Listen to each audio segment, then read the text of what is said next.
don't want to Okay, good evening everyone. Thank you for joining us tonight for a session about Thailand's invisible killer.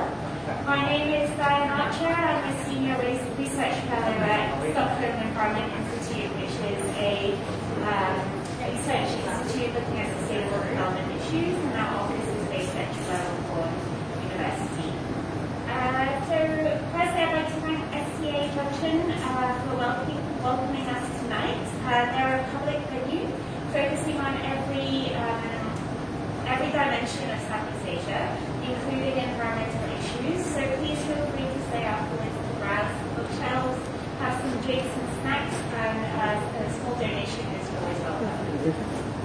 So tonight we have three speakers, and I'm very pleased that we are able to have this lineup. I think it's easy for us to forget that air pollution is an issue during the rainy season when the air is quite clear, but in just a couple of months we will be seeing PM2.5 creep up again, so it's really important to keep this issue on the agenda.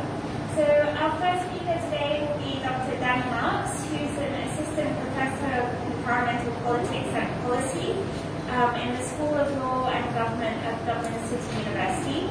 He spent a number of years conducting research and working on Southeast Asia, especially on environmental governance, and his research interests include political ecology, environmental justice, climate governance, disaster risk reduction in Southeast Asia. I'll just introduce our other two speakers as well. So secondly, we'll have Kun Vilarin Gulitananda, who is the co-founder of the Thailand Clean Air Network, or ThaiCAN, which is a citizen volunteer group supporting sustainable policy solutions for clean air here in Thailand. Thailand CAN has submitted a draft citizen-led clean air bill to the Thai Parliament, which will hopefully get deliberated in Thai Parliament. Rina has also worked for the World Bank, where she led corporate and project financing transactions in developing countries. And more recently, she's co-authored the World Bank's SME Assessment Report. She's also co-authored the first white paper on environment, social and governance risks for the Thai banking sector. Rina is also a guest lecturer on corporate finance as well as corporate governance and sustainability issues. And then thirdly, we will have Kun Pongkom who is currently the advisor to the Governor of Bangkok in charge of environmental affairs. He's previously been a project manager at UNEP, both in the economy division in Geneva and in the regional office here in Bangkok. His projects have included food waste, sustainable textiles, low carbon mobility, and green startups. Kun Pong is also a lecturer at the Faculty of Liberal Arts at Thammasat University, teaching sustainable development and global politics. And he graduated from his master's degree at NYU, where he studied energy policy and environment. And it's great that we have Kun Pong here representing the BMA and telling us a bit more about the PM2.5 action plan for the city. So I think each speaker will have about 20 minutes just to make their key points, and then we will open up the floor for discussion. So please be prepared to ask questions. Thank you very much. Okay, thank you, Diane, for the kind introduction, and thank you, STA Junction, for hosting this event. So without further ado, I'll be talking about the transboundary political ecology of Thailand's air pollution crisis. So basically talking about the politics of air pollution here and why this problem persists. And then briefly talking about what can be done about it. So just globally, air pollution is the largest killer of humans globally, responsible for 8.8 million excess deaths annually. This is particularly a problem in this region with about 2.6 million deaths per year. There's much research on economic and health costs, but there's not too much on the politics of this, the political economy of it. So in my study, I sought to address this. So the case study is here in Thailand. In 2019, there's a State of Global Air report estimated about 32,000 premature deaths in Thailand due to air pollution. much more than COVID, more than road safety, more than road accidents. And it's estimated to reduce life expectancy of everybody living here by about 2 years. In April earlier this year, Bangkok and Chiang Mai were in the top 5 most polluted cities in the world, 40 times higher than WHO standards at its peak. So I'll briefly go over this academic jargon, but basically I use this framework, basically the saying that air pollution is a political issue. But looking at air pollution also is a transboundary issue. That because air just flows everywhere, so you cannot just divide a room into clean and unclean air. And so because air sheds just naturally, so to address air requires transboundary solutions. And so you need collaboration and multi-sided forms of ecological stewardship. And so you also need to look at air both between boundaries, between provinces, but also between countries, as I'll show. And basically, the idea is that access over the environment, including air, is a political issue. It's determined by political economic processes, as I'll show.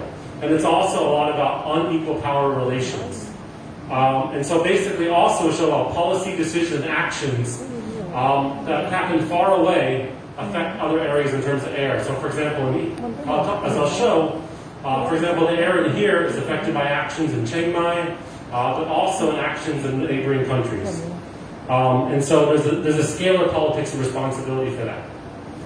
But briefly, I also want to show that this is an idea that air pollution here is a form of slow violence.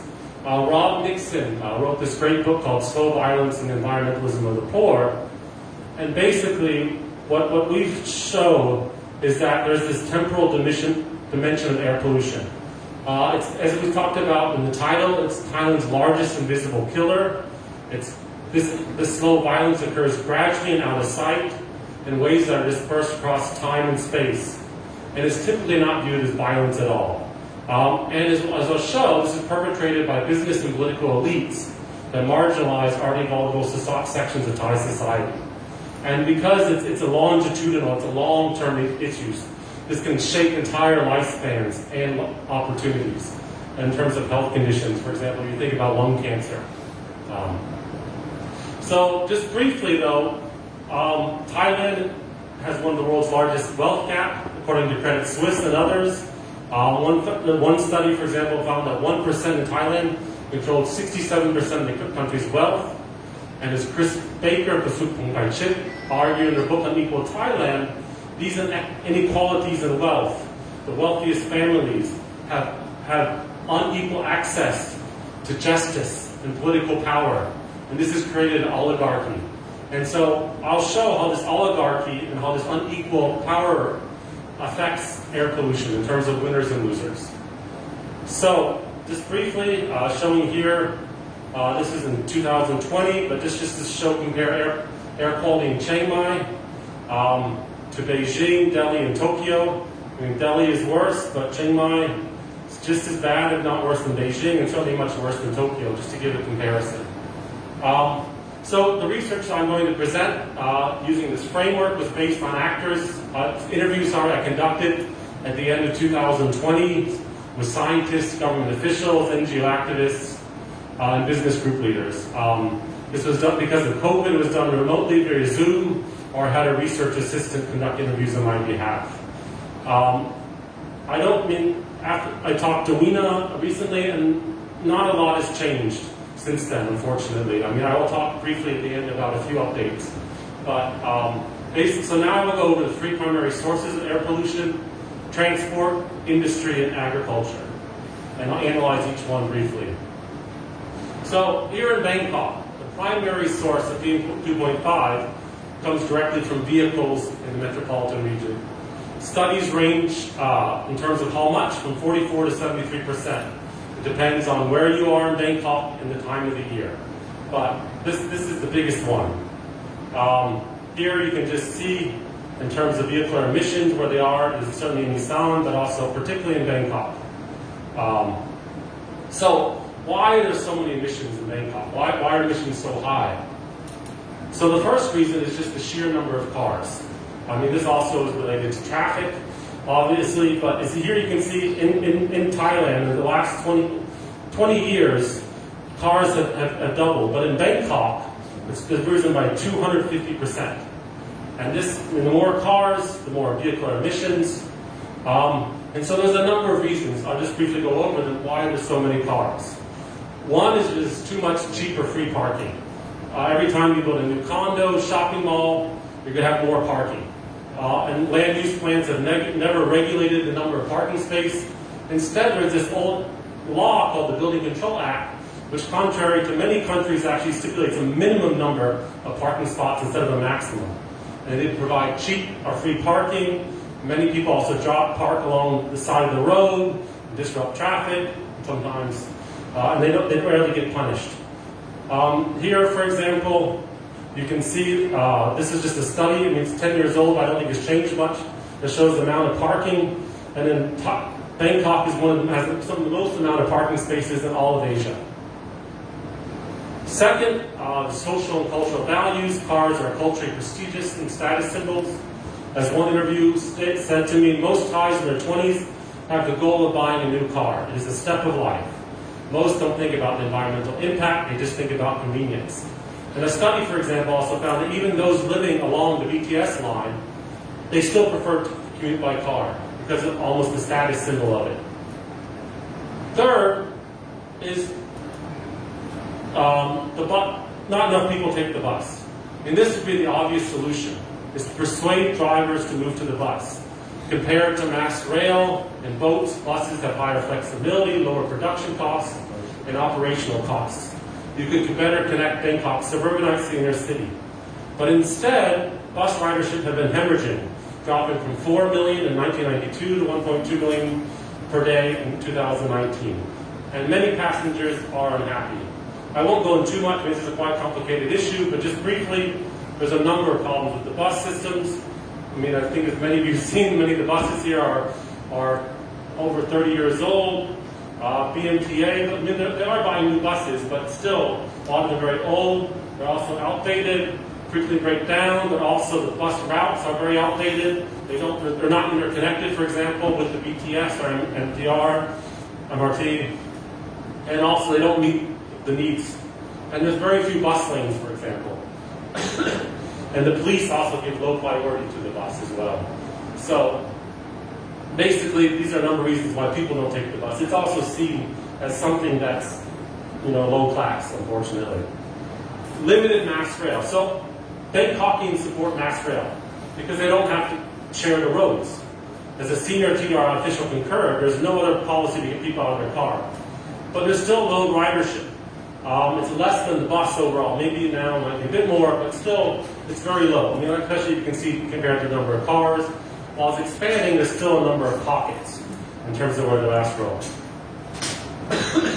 Excuse me. And then finally, the costs of purchasing and driving cars are relatively low, especially say compared to Singapore.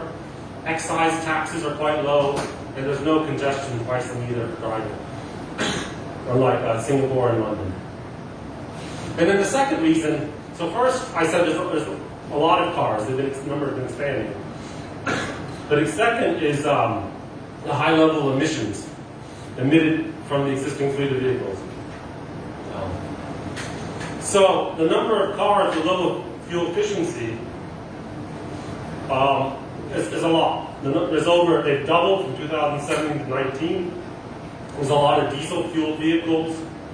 Excuse me. Is there any water by chance? Sorry. Don't worry, I just had COVID 3 weeks ago, so I'm completely fine. But pickup trucks are very popular. They're also subsidized by low excise tax. So Thailand's tax also on older vehicles is lower. There's no cash for clunkers programs, for example. And so people continue to drive the cars, which emit ions. Thank you so much.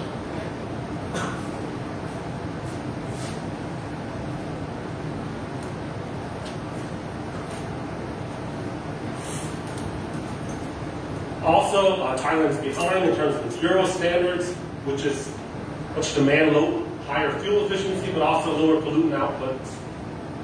As a former BCD official told me that because of COVID, the automobile industry said they're not able to do this, and the government accepted this, and basically, so it's been further delayed.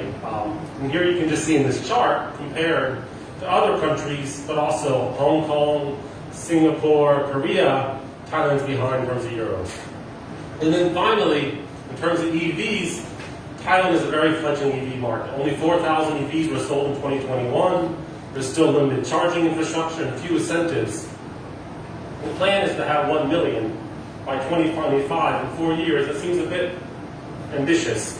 But the one reason is that I interviewed the former Electrical Vehicle Association president. He said that most car manufacturers are reluctant to manufacture EVs because they're Japanese and they've been slow on EV innovation. And the government could do more, but they are reluctant and slow because they are beholden to these companies. And so there's some underlying kind of governance or political issues. One is there's a lack of leadership, and no agency has been taking the lead in reducing air pollution in this sector in Bangkok.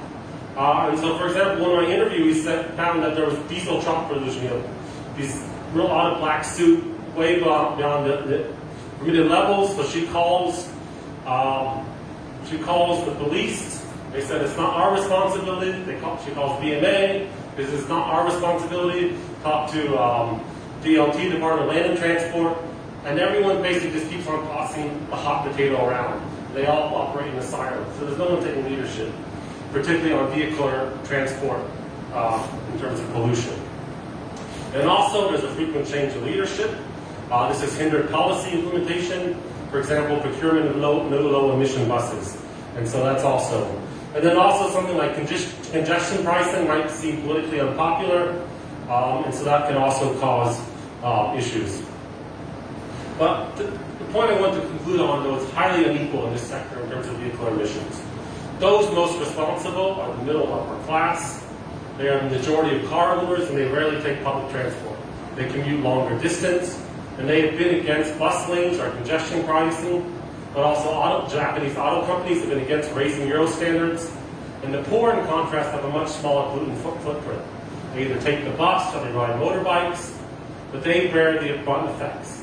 They work at roadside, or they live underneath flyovers, so these are street sellers, motorbike taxi drivers, open-air bus riders. So they're the ones who suffer the most from transport and this emission. So we looked at the scale of the metropolitan area, so now we're going to kind of zoom up to the greater Bangkok metropolitan area, for example, the extended BMR, and look at industrial pollution, which is the second major source in Bangkok. It's from fuel combustion from machines and burning from production processes in factories and provinces near Bangkok. A 2019 study estimated 17%. There's around 40,000 factories surrounding Bangkok. So here you can see annual industrial emissions, and that you can see it's clearly concentrated around Bangkok. The port is here, the airport is here, government offices. The national government actually gave a lot of incentives to invest in the surrounding provinces. So one of my interviews, we said at the end of October 2020, we had satellite data that there was pretty bad air pollution. This was a holiday, so there was no cars on the road. Instead, it pointed to nearby factories, but industrial emissions are hardly talked about. There's a number of reasons, but this has actually increased recently, partially due to the increased plastic waste processing after China's national sword policy. When China stopped taking in plastic waste, many processors are near Bangkok. This is one of them in this photo right here. The amount of waste jumped between 2,000 to 7,000%. But the bigger issue is that Thailand does not have any database detailing these factories' emissions, known as the ER emission inventory. In other countries, they've had these laws to mandate this. The U.S. has, for example, a toxic release inventory, and in many other countries, they have pollutant release and transfer registers, or VRTRs. Without this, it's impossible to identify which factories are releasing PM 2.5s at which level, and there's no standards to control them. There's no laws also to push factories to switch to cleaner production processes. As one parliamentary advisory noted, no PM 2.5 standards exist for factories.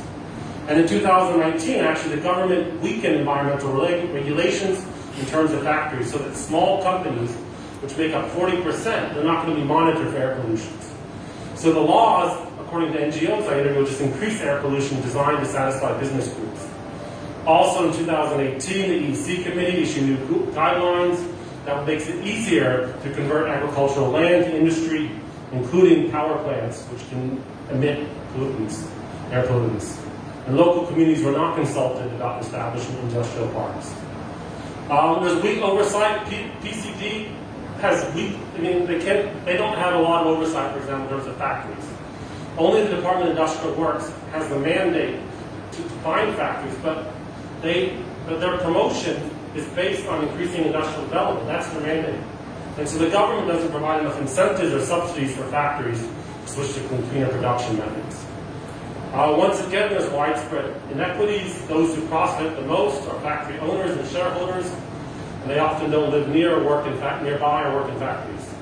And those who suffer are workers or communities residing nearby. For example, in Sabon province, there's found to be high PM2.5 levels and high levels of lead in the blood. Mataput, the 8th largest petrochemical hub in the world, has found that 119 times above safety standards. And 2,000 people died from cancer linked to its air pollution. You'll die. So once again, inequality is widely embedded in this sector. And then finally, we go to the last one, agriculture. This estimates, of course, during agricultural burning season, this rises higher. But in Chiang Mai, this is up to 90% of PM2.5 emissions.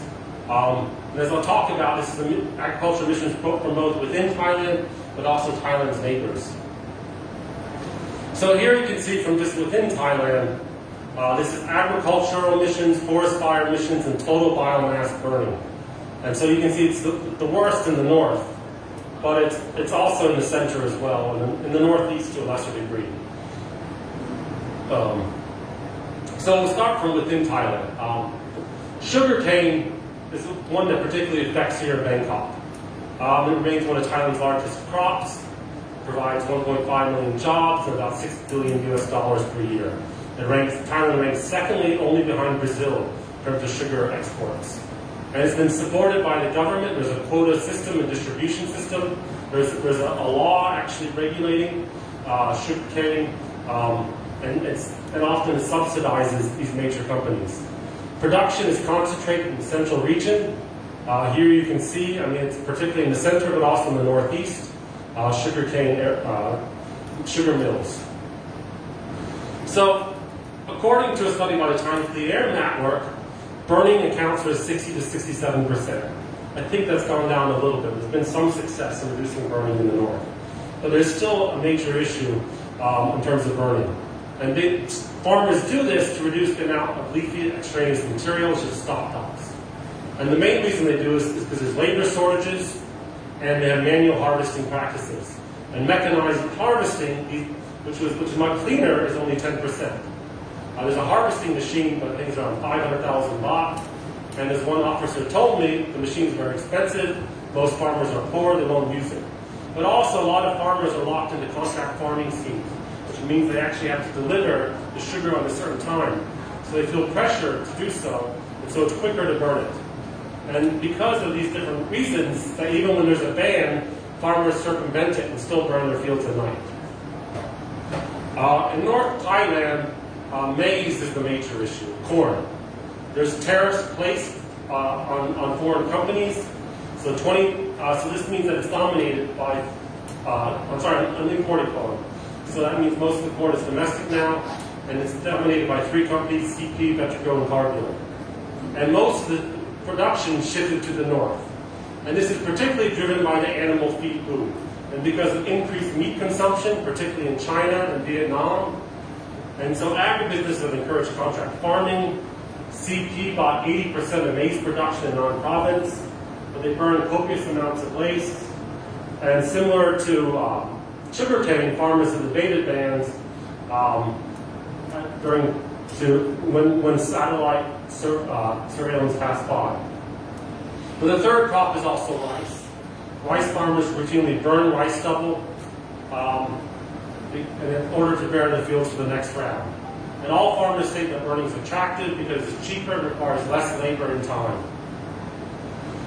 So, once again, there's some political, economic, or governance issues. Agricultural policies continue to promote these industries by giving subsidies, quotas, and extension services. Farmers are heavily in debt, and they cannot afford to invest in technology or use more laborious methods. And then also agribusiness companies and farmer groups have pushed the governments to relax the percent of burnt products they can sell. And the government has often agreed to at least lower the amount. And then the last level is at the transboundary level.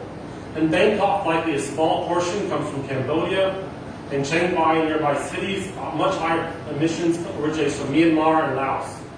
And a lot of this is tied to the aforementioned maize boom. Farmers switched to growing maize in those two countries because they can sell it for a higher price and in larger quantities. So, for example, Greenpeace found the number of hot spots were double in Shan State to those in North Thailand. About 70% is what was estimated. This year, this is just recently, about 50,000 health spots, a lot in Myanmar, Cambodia, and Laos. And so here you can see a map. So here you can see in Myanmar, and Laos, and Cambodia, and you can see there's still some in Thailand, but there's a lot more in these neighboring countries in terms of hotspots. But once again, Thai agribusinesses play a key role. Kevin Woods found that maize became a cash crop in Myanmar because a key Thai agribusiness promoted contract farming schemes in Shan State, and it's used to supply China's chicken feed market. In Laos, similarly, this same company promoted this, and then they bought it and shipped it to Vietnam for animal feed production as well. But also major Thai sugar companies have expanded into Cambodia and Laos with plantation-style operation. Also investors in lignite-fired coal plant in northern Laos close to the North border. ASEAN, unfortunately, has failed to address haze at the transboundary level in the Mekong. There is this haze-free ASEAN roadmap and ASEAN agreement. The interviewees uniformly agreed that ASEAN has this platform but hasn't had any success. There's no teeth. For ASEAN, they can only rely on each state to do it, but if each country does nothing, ASEAN can't do much. But also some interviewees blame the Thai government because it was the chair of ASEAN in 2019 who did not take the opportunity to raise the issue of transboundary haze at the ASEAN level. Basically, one interview says the Thai government tabled or brought up this issue and may backfire. Other countries might ask, so who's burning and how do you manage your own air pollution? And so there's no law to penalize Thai companies whose transboundary activities contribute to air pollution. In contrast, in Singapore they have this. They have the 2014 Transboundary Haze Pollution Act, which fines any Singaporean companies which invest, for example, in palm oil in Indonesia, and this haze comes into Singapore and affects Singaporeans. But also, Thai companies have not taken responsibility for the transboundary burning. A Greenpeace interview said there's a gap in the law. These companies who invest in maize set up as shell companies. And other companies, they have no responsibility for human rights violations. And the Thai law cannot do anything. Greenpeace launched a report on burning scars, but no companies came out and took responsibility. Once again, it's unequal in this sector. Those who profit the most are Thai agribusiness conglomerates, but they don't have to pay for this externality. They say, well, we just do contract farming, but they profit a lot from it. They don't have to breathe in the air, and they're not blamed very often by the government or the public. And instead, impoverished and indebted farmers are at the front line. They must bear the heavy costs. They must breathe in the air that they burn, and they're sometimes even cast as villains. So I'll just wrap up quickly, because I know I've gone over time just a little bit. So just briefly, there's four underlying problems in terms of governance. One is a weak lead agency. PCD, or the Pollution Control Department, can only monitor and report, but it is not willing to take meaningful action to curb pollution. Also, as I talked about, agencies work in silos. There's no company taking the lead. There's no issues in terms of collaboration. For example, the example of finding polluting trucks in Bangkok, or DIW not finding factories.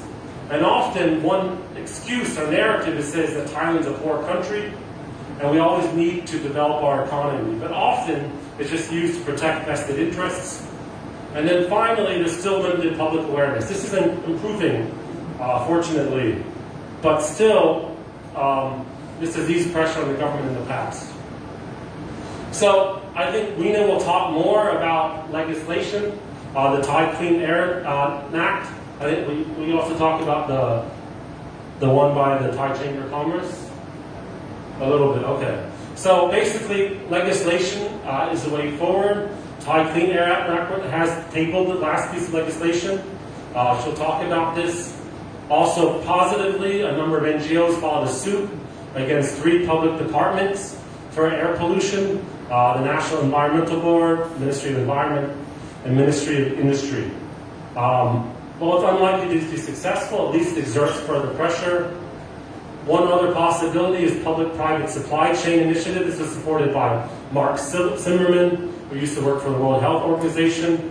But basically having a QR code or GSIS link verification system and have a surcharge on these crops in order for these farmers not to burn. And they would pass costs on to consumers. This is already in place for rubber.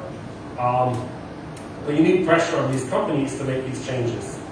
So very briefly to conclude, because I know I've already gone over, I've hopefully showed the slow violence of air pollution through its uneven distribution within and between urban, peri-urban, and rural areas. It's a transboundary area phenomena because I think it's clearly show the air that affects Bangkok is coming from other provinces, but also from other countries, but also Bangkok's air affects the other areas as well, for example. It affects the long-term health and livelihoods of socially vulnerable and economically marginal groups. It's driven by higher scales of business and political interests that profit from pollution-inducing forms of growth, namely the owners of agribusinesses, factory owners, and automobile corporations. So because it's a transboundary nature, require transboundary forms of environmental stewardship that goes beyond jurisdictions, beyond each government authority silo and sectors. One potential way forward is the Clean Air Act, and of equal importance is formally recognizing air quality as a common public good. And I'll end on that note. Thanks very much, Danny. I think that gives us a good overview of the situation in Thailand. So now we'll hand over to Rena for an overview of what Thailand is working on. Rena, if you can try and stick to 20 minutes, that would be great.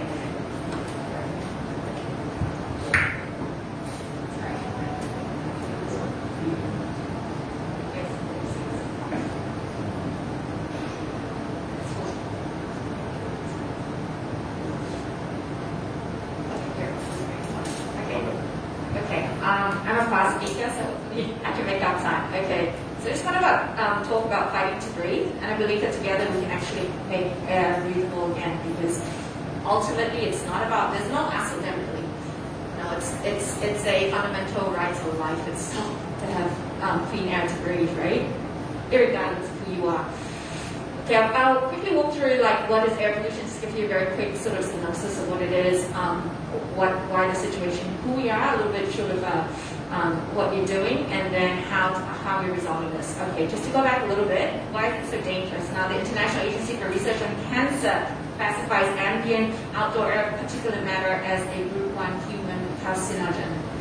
What are other human carcinogens? Formaldehyde and arson. So this stuff is serious, okay?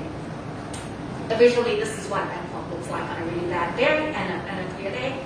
Hang on a second. And this is what Chiang Mai looks like, right? You can't even see isotape anymore on a really horrible day. Okay, it is really bad. In March of this year, there was a fact sheet done by the University of Chicago from the Air Quality Life Index team from the University of Chicago. And based on their research, PM2.5 is the greatest risk to human health in Thailand. And that's more than smoking, dietary risk, alcohol use, and road injuries, okay? Why is this a problem? Now, just going back to what Danny was talking about in terms of, structural violence, right? Danny was talking about structural violence. Now, when we have direct violence, it's something that's visible to the human eye. But there are structural violent issues. Direct violence is visible to the human eye, but what's invisible are structural violence, cultural violence, and all these things that we don't actually see. So these inequalities that lead to the type of issues that we're talking about here.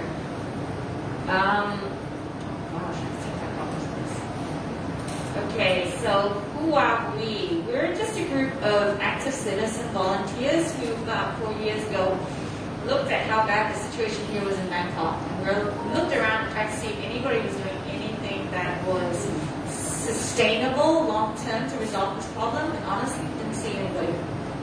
And we just thought, oh my God, this is too serious a problem.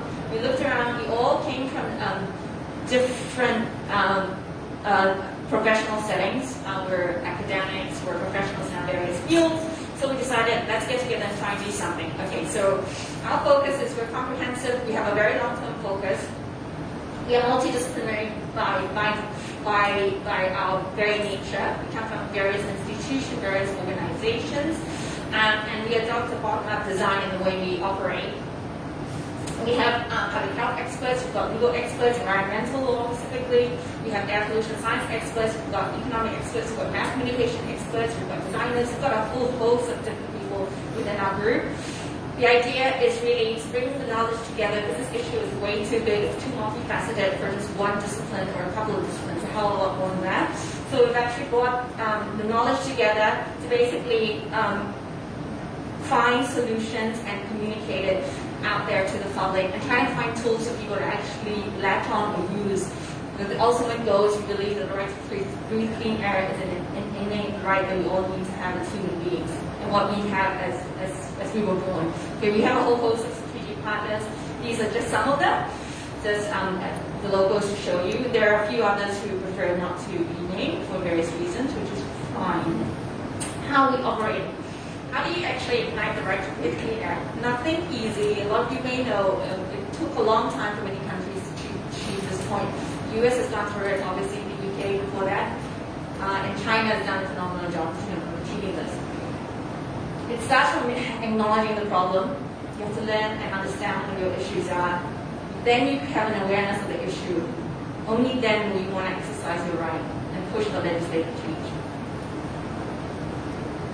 So this is what we've actually done. We have actually submitted a draft Clean Air Act. It's a bottom-up legislation, meaning that it's from, taking the collective knowledge of all the citizens, everybody with knowledge within this field together. And there is an avenue in the Thai Constitution that allows citizens to actually submit legislation for consideration, draft legislation consideration to be passed as law. So we did this in January of this year. The minimum requirement is you need 10,000 signatures. We got around 24,000 signatures. And that was done all throughout COVID, 2 years worth of work. Okay. In February of this year, we actually submitted an open letter to the Prime Minister laying out the reasons why the citizen-driven clean air legislation makes sense for Thailand from every vantage point. And then in June of this year, we actually formally submitted a communique to the Prime Minister. Okay, and that was submitted, and that was with like 500 and almost 600 signatories. So it's individuals as well as organizations have signed out on this. In around April of this year, just before Songkran, the draft citizen-driven clean air legislation was put up online for the public to provide their views on. It only closed last month. In total, we got 1,050 people, right? Is it low? Of course, because there's 70 million people living in Thailand. Every one of us needs to breathe clean air. But coming from the vantage point that Thai people are not active citizens by nature, because of Thai's upbringing and for various, cultural different reasons. Therefore, having 1,000 people actually taking the time to actually fill it out is actually a lot, because most citizen-driven legislation you may have maybe, a handful of people, right? So we have 1,000 people who actually took the time to actually fill in and answer 6 questions as to why this legislation is going to make sense, right? We also have a change campaign that we started about 4 years ago. So we've got about 44,000 signatures, and anybody can sign this. You don't have to be a science listener to do this. It would be nice if we had about 1 million, right? At least. And I'm sure you can help us on that. Okay, what is this Draft Clean Air Act about? In a nutshell, it addresses a structural underlying problem that is the real problem behind Thailand's air pollution crisis. Using this memory, right? Sometimes people say, the solution needs to start with me. Well, this is a structural problem, and you start with you, you'll never solve this issue. And this is exactly what this draft legislation does. So it's talking really quickly through the key features of it. What it does is improve the effectiveness of law enforcement, right? So it establishes a body that actually regulates and oversees the existing public entities to ensure there's an effective and integrated enforcement of this clean air legislation. We are not actually doing a cut and paste. We're not taking legislation from overseas and applying it.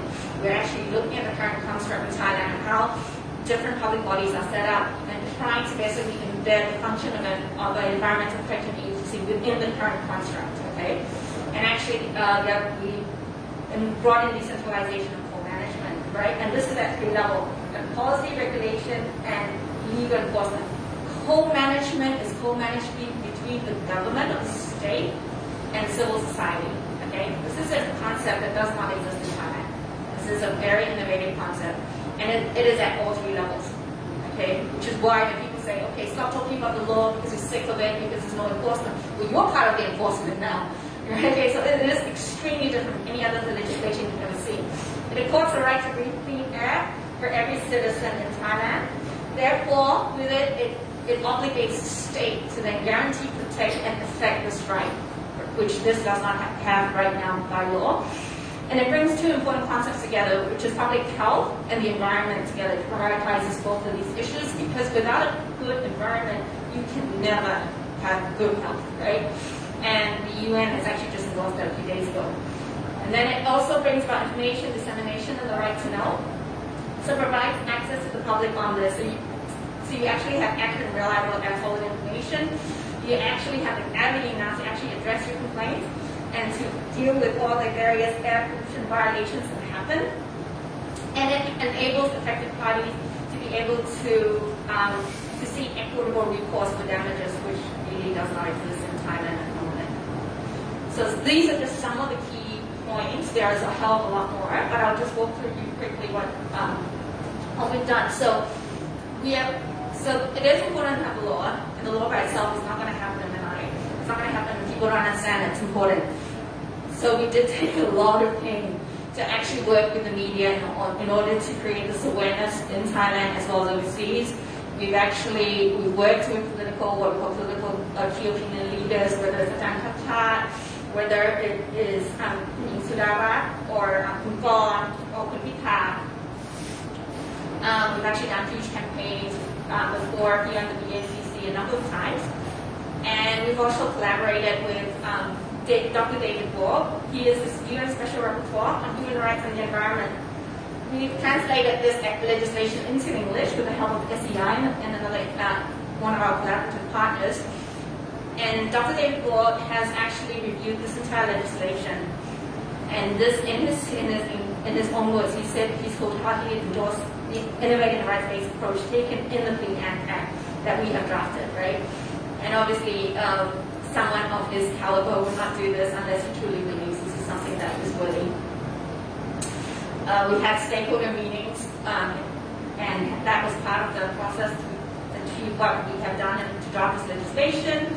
We've also held a lot of public events. And then the other point that I wanted to raise, it's not on the slide, is that we do have a competing legislation out there that may not be clearly articulated out in the public domain, and that is that there is another legislation which Dr. Danny referred to, and that was drafted by the Thai Chamber. That was sponsored by the Thai Chamber of Commerce. Okay, begs the question: why is the Thai Chamber of Commerce drafting a clean air legislation? Right? It's a little bit what you call conflict of interest, because I mean, by nature, the Thai Chamber of Commerce represents big business interests. That is their role. Just actually, that is their role, right? So I mean, they've drafted the legislation, which when you read it, it's a bit sad in the point that it actually only addresses the issue of forest fire issue and agricultural waste burning, not holistically. And the other big issue is that, you know, when you look at the legislation, you look to see if there's teeth to it. So what is the penalty? And it's 5,000 baht for infringement. Okay, that's nothing. If I'm a business owner, I'll pay 5,000 baht anything, because that's way less than what it would cost me to retrofit my operation. It's not going to change behavior, and that's really sad, right? Because if you do that, it doesn't change anything, and it's not worth the paper it's written on. And we don't, it's not about, as I was saying from the beginning, it's not an us or them issue, because ultimately, we all breathe, right? It doesn't matter who you are. If you're the factory owner, and you're in the factory, you're going to be breathing more toxic stuff than the rest of us, by the way, right?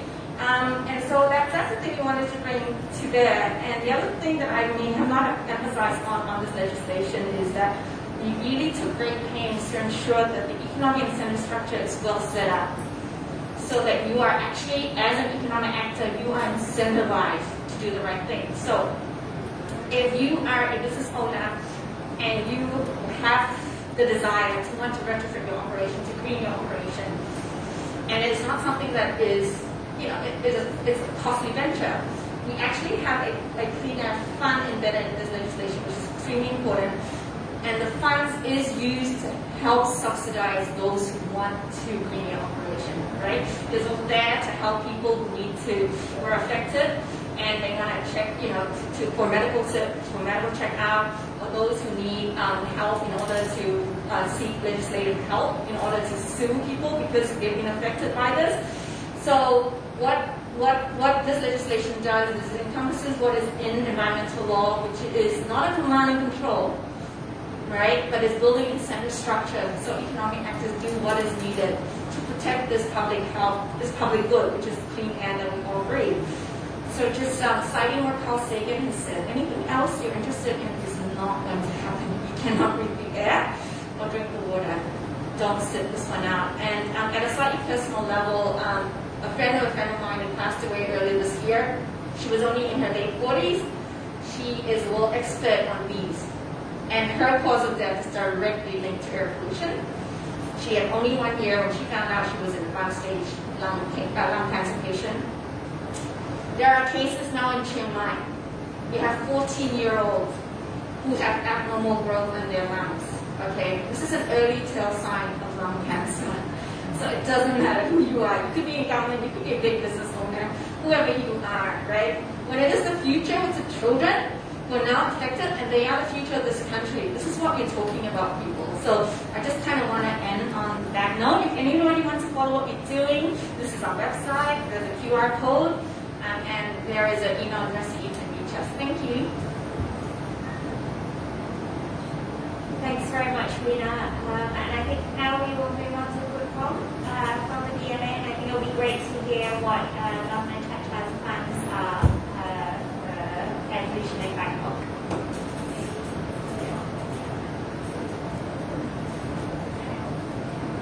Thank you, Danny and Mia, for your very insightful presentation, and even jotted down notes because it's very useful to my work as well. So I came least prepared. I don't have a presentation with me, and I'm probably the least of the experts on this panel. But I think I want to give an overview of what the government plans to do in terms of its 4 years to try to combat the big issue of air pollution. So I wanted to start with a big picture. I think Danny already mentioned that there's issues about inequality, unequal, right? Actually, Bangkok is the center of everything in Thailand. It's the center where all the money is, where all the politics is, everything. But it's also where the pollution is. And aside from air pollution, the garbage in BMA, in Bangkok, we generate 10,000 tons of garbage. But 70% goes to landfill, and they don't even put the landfill in Bangkok. It's in the nearby provinces. So in Nakhon Pathom, and also in Junction province. That's a matter of inequality and environment. Back to air pollution, it's also a matter of inequality that Danny also said that it's not everyone who produces air pollution. It's the big businesses, it's the factories, it's the car owners, but not them that have to face all the consequences. It's all of us, especially the vulnerable, the poor communities who may not have air conditioned, air purifier to live, in congested areas. There's also the students who have to walk to school, the older generation who may not even have cars, have to commute by foot to, health centers, etc. So it's a problem caused by, the privilege, the big businesses, but a problem that is the consequences, faced by the vulnerable. So I think PMA is not the only agency responsible for PM 2.5, but we are one of the key stakeholders, and it's one of the big environmental areas that we are responsible for. So we split into different segments of what we want to do. First, a lot of people talk about it. In Bangkok, air pollution comes from transport, but I think it's still debatable, and it's a matter of when during holidays that we don't even use cars that often, or during COVID period where people are not out and about, staying at home, that's still air pollution. So it must be other reasons why, maybe not fully air pollution, but not from transport. So one thing that we're trying to do now is set up a committee. We call it Naksupun in Thai, or in English you can translate into, inspector of air pollution. Trying to get all the smartest and the brightest brains in this issue from top universities to come and sit down and say, what are all your research? Where did this PM 2.5 come from? What have you done so far? Come and share with us. Because if we understand where the source is, we then will understand how to tackle it better. So I think this is one of the key issues that we want to do in terms of understanding the source of air pollution. So that's the finding the fact. Also, we try to focus on prevention as well.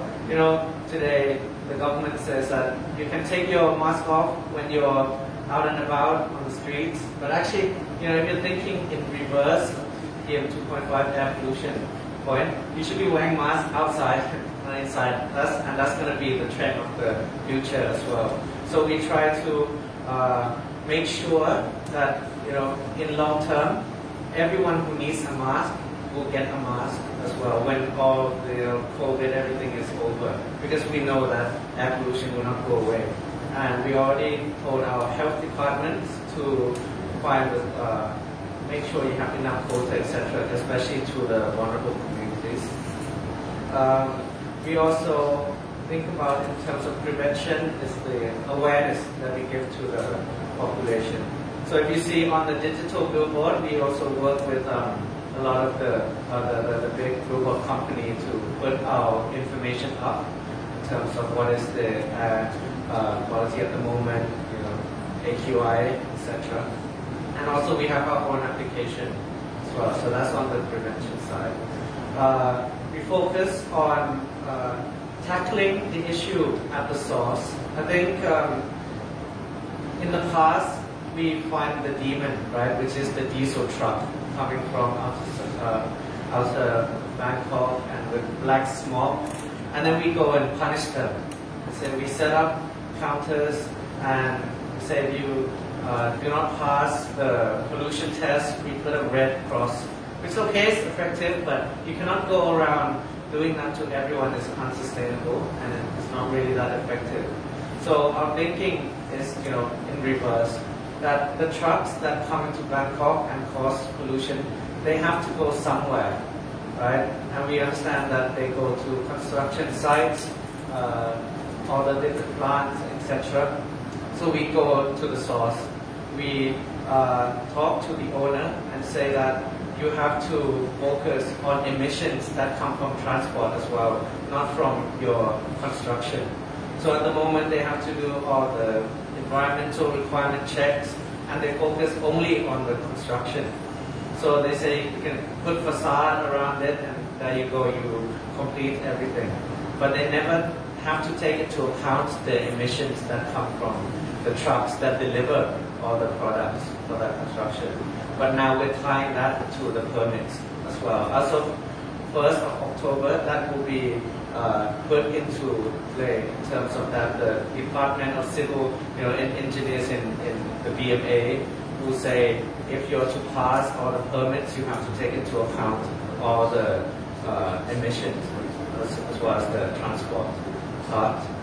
And we also send our district office to have random checks on these sites at least twice a month or even more. So I think we're trying to be aggressive on that front, tackling right from the source where the trucks are actually going to, not at the trucks. And if they don't follow the procedure, if they still hiring the polluted trucks, then we give them warning. If still we can do a more stringent ways in terms of that we can pause that project, etc. And all the interest rate that they have to pay, it will be very costly for them. So I think the governor talks about this as one of his key PM 2.5 policy, and he thinks that and we believe that it is one that will actually cause real effect. Apart from that, we also look at the EV ecosystem. I think EV is it's double dividend in terms of that it supports climate change policy and also tackles the PM 2.5. I think the three measures that you can do in terms of promotion of electric vehicles. First is tax incentives, which the BMA do not really have any power over. It's the main government, which, to be fair, they've done quite a bit in terms of reducing import tax and reducing excise tax, etc. That's good. The other one is non-tax incentives, which not a lot of people talk about that much in terms of what are your privilege as an EV driver. In many cities, say in London, where they have congestion charge, where you go in, you have to pay a certain amount to get into the center of the city. If you're an EV owner, if you drive an EV, you go in there for free. So that's a privilege, non-tax privilege that you get as an EV owner. Or especially in some cities where their bus lanes are quite strict, and you get punished, you get fully punished for driving in a bus lane. EVs also can go in as a special privilege, or go into the expressway for free or at a discounted rate. I think this is one that Bangkok can push at. Maybe we don't have 100% authority, but we can use our network and partnerships with the private sector. Maybe we can go and ask a lot of the department stores, say, can you have a discount for EVs, for your parking time, or not pay at all. Or, in a lot of the department stores, they have red zones. I'm not sure if you're familiar. It's parking space for sports cars, which is ridiculous. And I don't know why they have it. But maybe, and also, now they have EV chargers, which is good. But when you go in and you want to charge your car because you're driving a 100% EV, you cannot charge because you have all the hybrids where that 5% electric and 95% internal combustion engine parking all day and pretending to charge. So that's one thing that we can work with department stores and all these to promote a better EV ecosystem. And last one is infrastructure, and that's where Bangkok can come into play as well. Chargers, we can definitely promote that with our own assets. We have a lot of district office, many of them in town, like Watana district, pretty good location in Thonglor. Pathum Wan, not too bad, not far away from here. Bang Rak, and many provinces in town. We have parking spaces where we can work with state agencies to install EV chargers, and it's pretty good location. Not any worse than petrol station where they have these. Also, we have parks, don't forget. Lukni Park, we can push. Today, we already signed MOU with MEA to have two chargers at Benjakiti, the new parks that we were given yesterday, the urban forest park. Now we have 2 chargers. These are all the assets that BMA holds, and we can install these electric chargers to support the ecosystem, because it's more, I think EV is due to the price of the car, but also the confidence. They say range anxiety. They're scared that if they run out of mileage on the per charge, then it's difficult to find a charger. But if BMA can promote this to our infrastructure network, then great. Another one that we try to focus on for EV is that we want to, because we have training facilities like to upskill or reskill citizens. And I think one of the skills that we want to teach, and we have already spoken to EV networks and the EV board, is the retrofit skill, where we have a lot of mechanics, local mechanics who are very smart, and they can fix everything. But if we can get to teach them of how to retrofit, change electric petrol bikes to an EV bike, then it's what we call a sunrise career. It's a career that will be in demand for the future. So I think this will complete the EV ecosystem that we want to push. And we already have the schools in place. Now a lot of people who want to come in and teach this particular skill, and we can find people who want to join and also support the end market. Once they graduate, they can find work as well. So that's what we want to promote as well. And then lastly, we want to promote clean air area in Bangkok. So we split into open space and closed space. Open space, you probably know of the policy that the government pushing very hard, which is 1 million trees campaign. So the governor likes to talk about spending little and getting a lot. And trees are one perfect example of that. Because when you plant one tree, if you grow from sapling, it costs like 30 baht to 50 baht. But in the future, the benefits that you get from it, not only carbon sequestration, PM 2.5 filtering, but also in terms of shade provision and helping with the flooding as well. So spend a little, gain a lot, and we try to promote a lot of planting 1 million trees. Today we have around 1,700,000 trees of pledge that people want to come and plant, especially the private sector. So that's how we want to promote this sequestration part as well. And that's the open area, and then we also have closed area in terms of we want to invest in air purifiers for those communities in need. I think we want to focus at what we call a focus area, where we cross-check the district where there are a lot of air pollution, but also a lot of population of older generation and children. So a lot of schools, a lot of older people, high pollution. That's where we want to focus and where we will spend, government investment in providing air purifiers for the local communities.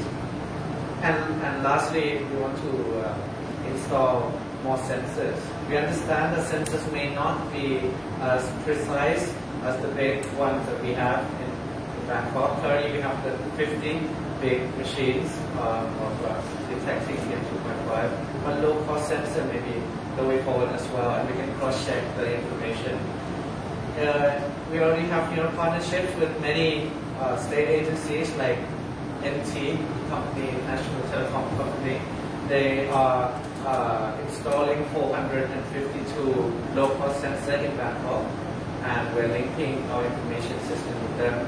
Many academic institutions like Jula, they also have low-cost sensor that we share information with them as well.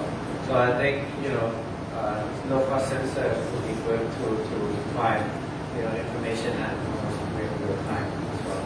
So these are all a lot of information about policy. I just want to give an overview and would like to spend some time later for you to ask questions and say, what do we plan to do? How do we scale up, etc. So this is a brief overview.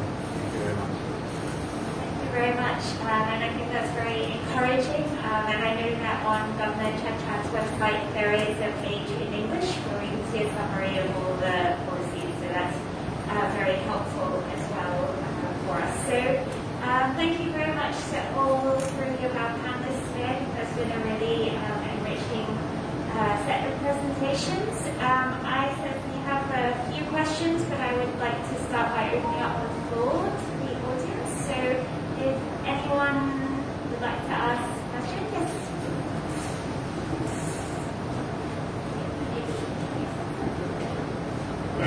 So my name is Luz, and actually I work for the energy sector.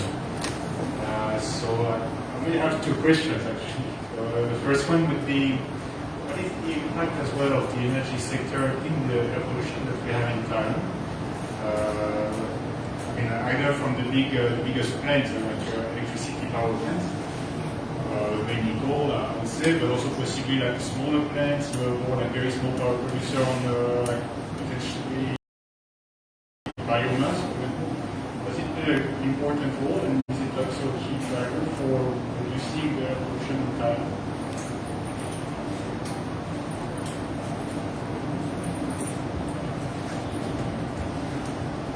Yeah, the energy sector is massive. We're still too dependent on fossil fuel. Still a lot of talk on government pursuing coal-fired power plants, right? Unfortunately, it's like a lignite, right? It's like people. Hello. So it is a big problem, that transition. And when we talk about EVs, it all sounds sexy and great, but if the energy source is still fossil fuel, it's not completed, right? And you're still so dependent on fossil fuels, and basically on coal, and on very dirty coal as well.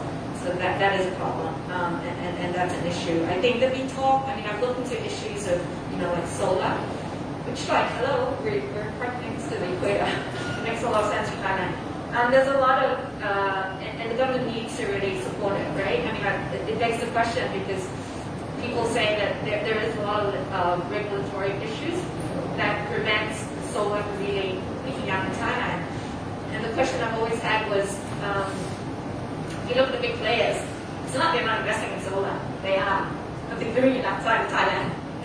So it is a regulation issue, right? And I don't understand why they can't literally sit down with the government and say, hey, this is not competitive, why, right? And knock it out. So it is a bit of a unfortunate problem in Thailand. Now when we talk about biomass, that is also a problem because what had happened under this current government is they basically allowed for a lot of biomass type power plants that use waste energy without looking into any of the legislation related to urban planning at all. So you literally could have one of these next to your house if you're living in the provinces in Thailand, which is shocking. So it does cause a lot of environmental problems, particularly air pollution issues as well. So yeah, it's a bit of a mess right now from that vantage point. Sure, it's fine. Just to add on the energy sector. So I think first, Thailand faces a massive complacency at the moment because I think 60% of our energy mix is natural gas. So actually we feel like we're not as bad as our neighbors where they use coal, etc. But it means that we're not as as active in trying to from shifting from fossil fuels to renewables as much as maybe China who's trying to get away from coal as soon as possible. So I think it's a massive complacency. So that's quite dangerous. Yeah. And another one is solar promotion of solar energy. It is happening fast in the industrial sector and as a solar farm in the energy sector because first the government gives quite very nice adder or incentives, which now they may take the adder away, but it makes sense now in terms of economic. But for the residential sector, where I personally believe it's the most important, we don't support at all. And that's because of the structural issue as well. So we are, in the energy side, we are single buyer system where everyone buys from state suppliers. From EGAT, they produce and then they sell to MEA in Bangkok, which sell to customers. In provinces, they sell to PEA and also customers as well. So what if I want to install my solar and I don't stay at home during the day, I go to work, and I want to sell, like, net metering policy and where a lot of people are now pushing it. They don't allow, because, the state enterprise, they feel like they're facing competition. And we'll never be able to promote residential solar if we still have this structural deadlock. So I think a lot of people try to push for this issue, for liberalizing the energy sector, but it's still very difficult and it's stuck in this like bottleneck. So I think that's one of the problems as well. Just to add to that, I've actually spoken to a sugar refinery mill and trying to find a solution for what to do with agricultural waste, right? Which you can use as part of the heat into your power plant. And that was a problem because they can only use it in their system and will also have to sell to the grid. And there's limitations on how much they can sell to the grid. And that's a problem. There's no incentive for them to scale. They can't scale. So that's a big issue. As for household, I completely agree because the emission loss is massive, right? When you send it across the grid. And I've also tried to do that myself as well when the government opened up the rooftop solar. And as an individual, oh my God, you're trying to like basically climb up Mount Everest, right? Because you've got none of the support to try to do this. And when it happened last time they opened it up, most of the households were not able to meet the timeline. But you know what? Well, the batteries were. They had everything lined up. And when the quota for the households were not being met, they then opened it up to the industry. So it was a bit of a double playing field in not supporting solar rooftop. So, I have maybe a second question on this, maybe more related to transport. I think that at some point it was a question in Bangkok or at least in Thailand to have, at the moment of the project development, so either a big condominium or like a shopping malls, to have, in addition to the environmental impact assessment, to have some sort of traffic impact assessment. That, well, it's probably done could lead to reducing possibly the number of parking space. So I'm not sure actually if this became effective. And well, it potentially not then. And if it could be back on the table, would that be a way to actually reduce the space of car in the city? Something that came also to my mind is that I am French, and I was reading an article of the city I used to live in Lyon, where before we used to promote a lot like the subway for as a public transportation, but now they shift more to the tramway or even the high-level ERT buses on the specific lanes in order to actually reduce the space of car, where actually the MRT was not to reduce the space of car.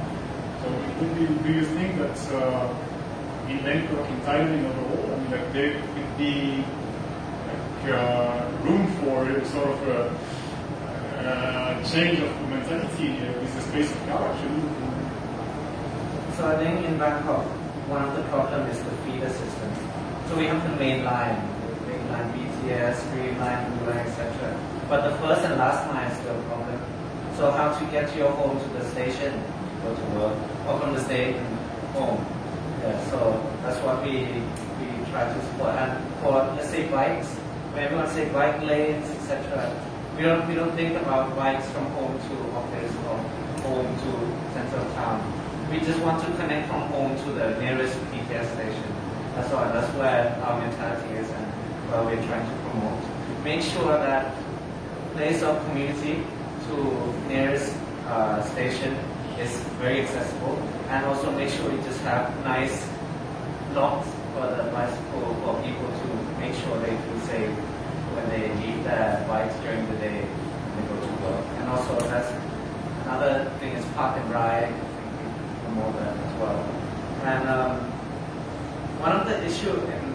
building as well. It's quite fascinating in Thailand is that we don't have maximum parking in buildings.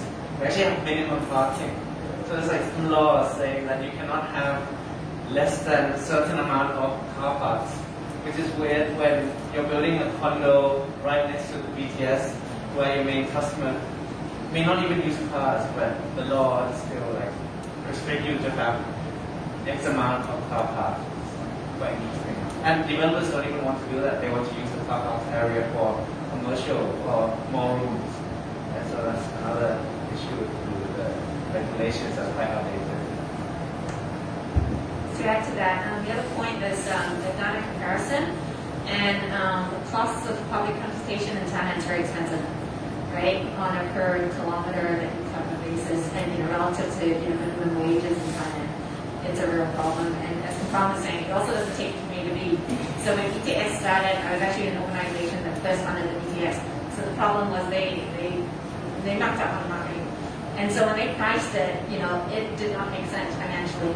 It costed you less to actually to drive on the toll road into Bangkok with 5 people in the car to actually get from A to B. If you jumped on the BTS when it first started, oh my God, there was no parking facility. It wasn't getting used anywhere. It was expensive. It just didn't work. Until now, there's still that problem.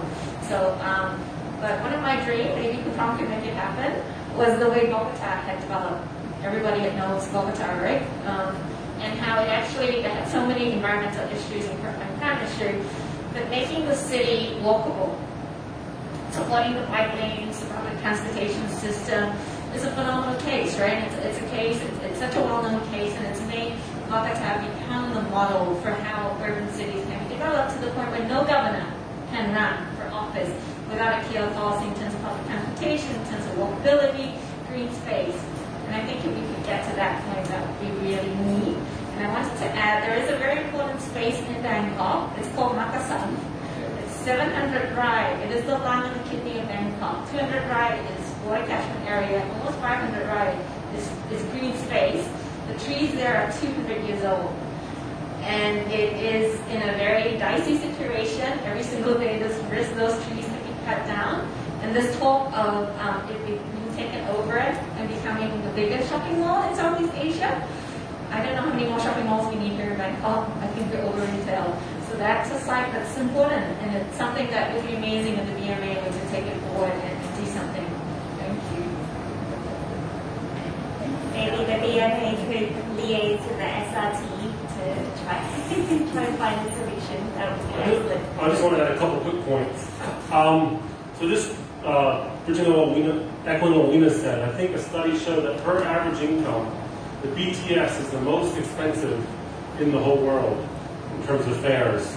But yeah, I wrote another paper about traffic here, and they've never stopped building a shopping mall because of traffic considerations. And yes, there's about bike lanes. When you had motorbike lanes, first you had bicycle lanes, motorbikes not in them. In the bus lane, cars not in them. So basically, cars don't want to share the road. Anything sharing the road is unpopular. Bus lanes have been unpopular. There are many different ideas. Perhaps at the beginning of the traffic light, buses could come there earlier. But no, congestion pricing would seem the big one. I don't know how far BMA's talked about that. It is very difficult, I know, in terms of logistics, but it would seem that would be the major way forward in terms of transport.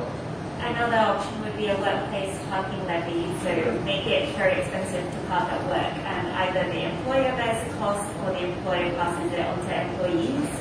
But it's just something that's been used in Nottingham and in a few cities in Scotland as well to fund public transport. So potentially could be revenue generating for the BMA as well. Do we have any more questions? So we'll take two. We also have questions from online audience. Okay, so we'll take all three. Okay. So maybe I'll start with this online audience. So he referred to the recent news that Kun Shashat announced that the BMA has the 16-point plan to tackle with air pollution, and the question is whether we can hold him to such a promise by having some specific KPIs such as what defines a significant drop in PM 2.5 level, and what price or level of cooperation expected from related agencies? Thank you. We'll take 3 questions and then answer them. Sure. My name is Steve, and I work with a foundation that works with people who are victims, very much the unequal side of the society. And so I have 3 questions, Winner, and probably for you, but anybody. Basically, they are with the Clean Air Act. What teeth is it actually going to have? You talked about a regulatory body. Well, what kind of power would it actually have to dish out punishment and make change? Secondly, you mentioned Clean Air Fund. Can you say a bit more about that? What would be the size of that? What would it be used for? And I guess thirdly, what's your feeling? Are you optimistic that this Clean Air Act will actually become a reality, or is this just going to get shoved under the carpet or something? Good evening. We are with Tian China and the Chief of Party of the USAID Network for the Future implemented by the WWF. So first of all, we congratulate the panelists and been sharing very helpful informations. So I first speak with my official hat on and then have my personal hat later. My official hat is that we are really looking forward to work together with the civil society on these particular issues. We are supporting the groups in the north of Thailand in Chiang Mai, working with Chiang Mai University and Dr. Neon groups in Chiang Mai to sponsor the implementation of the air pollution campaign in the Golden Triangle area, which you mentioned, that is a trans-boundary problem as well. So, and I think the Clean Air Act and other things that have been mentioned, and also with the Governor Chacha from the BMA, those could be the areas that we could work together. I know that we have limited time here, but I think there's a possibility for us to continue to work together. In my personal hat, as the panelists showed the photos of asking who wanted to lead the change, and it was empty. I think I was the one who can't roll my sleeve up and then hammering on that. Because apart from being a human rights advocate, I was an entrepreneur as well. So I ran 3 tech startups working on the EV and autonomous vehicle. And unfortunately, we had a successful exit because we could not implement that in Thailand. All that you mentioned have already been discussed and stuck at various top level. The EVAC president was my friend, so we worked together on that. And also the conversion, our tech startup actually offered the technology, but it got stuck because I think we ran into political complexities in the country that it cannot be implemented. But I appreciate the effort. If Governor Chachan would be able to drive it forward, then I would be able to contribute in one way or another. But all that have been happening. Actually, our company was offered a contract to run the autonomous vehicle in the EEC if and when it's built, but that could not happen because of various reasons. The conversions of the bus, of the boat, of the taxi was presented to the government. All those projects were shut down. So I think there's certain level of effort that I personally put in, but it could not happen in this country, so I had to exit, and then somebody used our technology somewhere else. Thank you.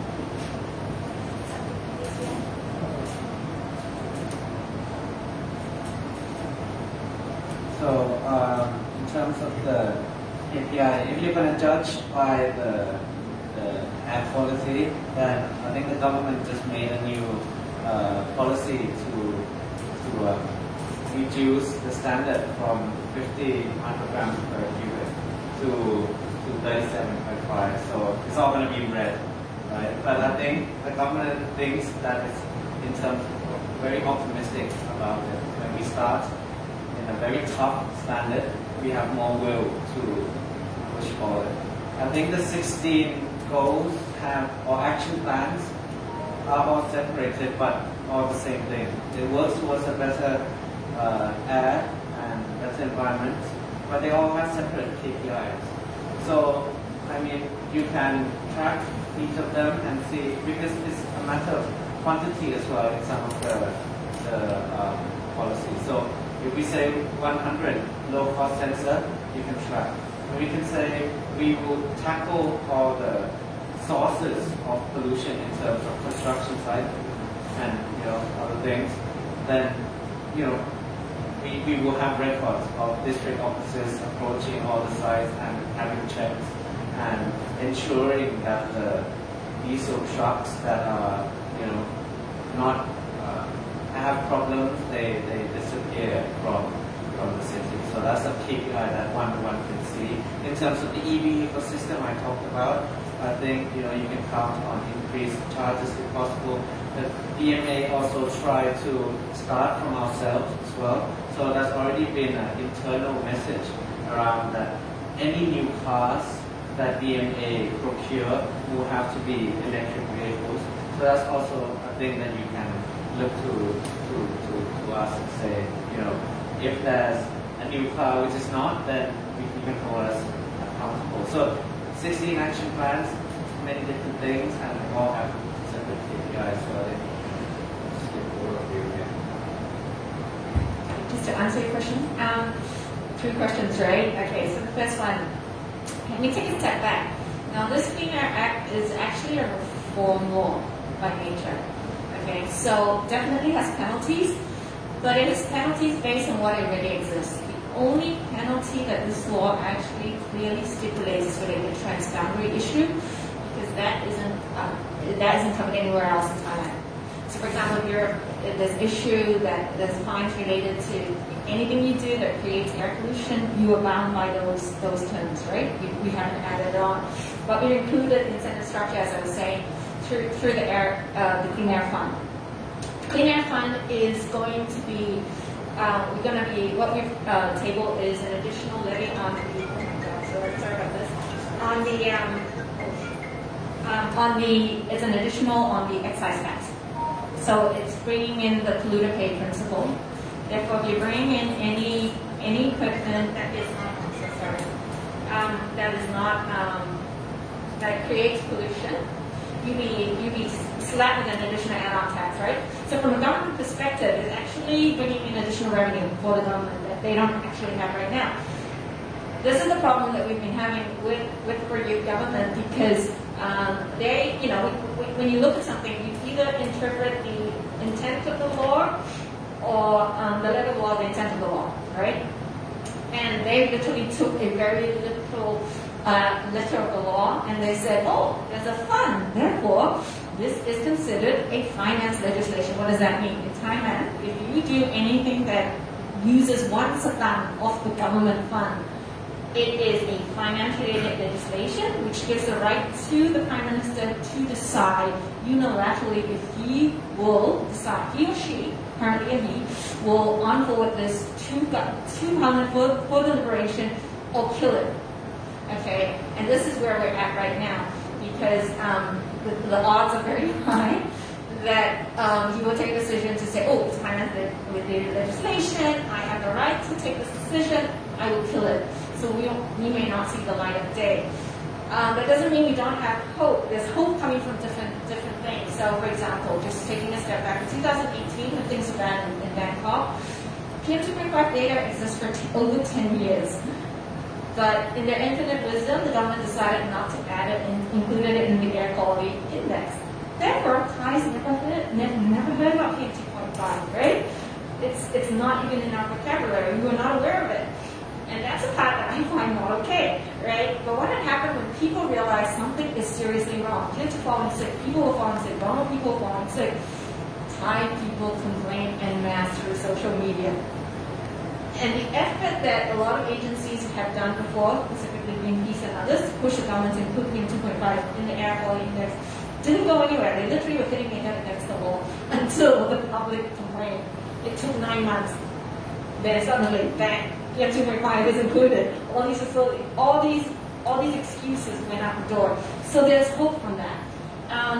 For the Clean Air Act, I mean, it's a tough sell. We knew that. We knew it was going to be a tough battle. It was not an easy battle in the U.S. either. It took 20 million people walking the streets in the US to get it there. It was not an easy battle in China either, where the civil society doesn't have a voice like they do.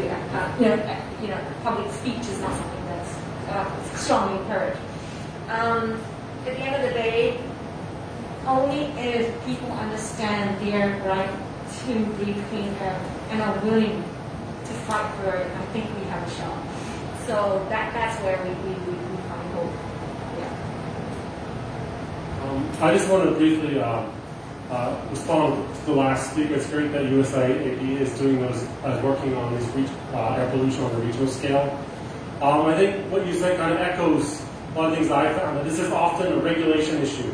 That there's just not quite the political will or the support yet, particularly from the national level. I mean, it's great that BMA is moving forward, for example, with EVs and charging stations, but there hasn't been that push. And so I think this is ultimately an issue at the top. I mean, it's great that Thailand is doing it, but until you see political leadership at the top, and then I think, unfortunately, it's because, as I talked about, it's an oligarchy.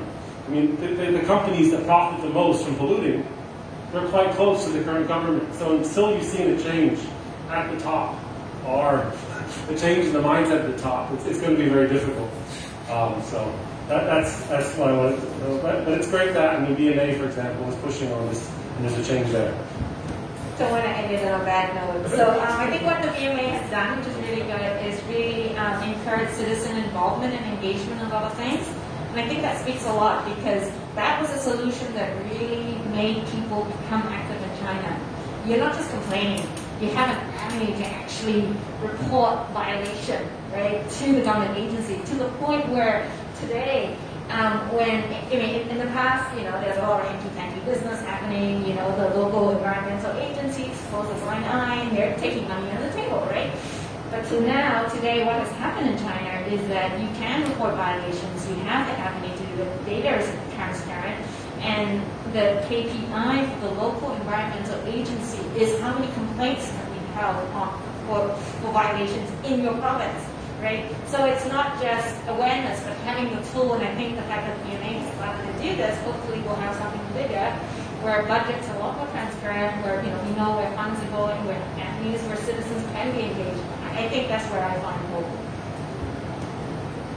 Yes, I agree, and I think also tools like the Traffic Fondue app, where we can report problems, and then the BMA is held to account to address them and report back to the family complaint, as well as it's really useful, and it means that citizens feel more like they belong to the city and aren't just sort of having to just live with the issues, but have a little bit more empowerment as well. Since you mentioned about Traffic Fondue, I'll just advertise it a little bit. So in case you don't know, it's a platform where if you have any problems, you can take a picture and post in this application. It's not BMA who made it, it's not Governor Chachat. It was a scientist who made this application. We just used it in real life. So if you see like a drainage, the door opening, you can take a picture and send, and then it will show which department is responsible, and you can track its progress. So if it's to do with drainage and it goes to the drainage department, you can track. And if they haven't done anything for 3 months, 4 months, then you know where it's stuck. So that, and then once they complete it, they check, and it's a green tick, it's all done. So this is all about open data, transparency, but I think the most important thing is giving everyone a voice. Because in the past, people who have a voice are people who have money or powerful. They call the district officer and say, hey, fix this. And because they are powerful, the officer do it. But let's say if an ordinary person call the district officer, they're not going to do it. But Traffic Fondue is a thing that opened because now every citizen can see the work of the district officer. So I think it's about giving everyone the voice. And there's already a case with PM 2.5, people sending black smoke, etc., and we pass on to the agency involved, which is, I think is great, and more of this will come. Okay, great. Well, on that hopeful musical note, I think we will close tonight's session. Thank you very much to Danny, Lena, and Kun Kong for a great set of presentations. And please do feel free to stay for a little chat and snack. And thank you again for attending tonight.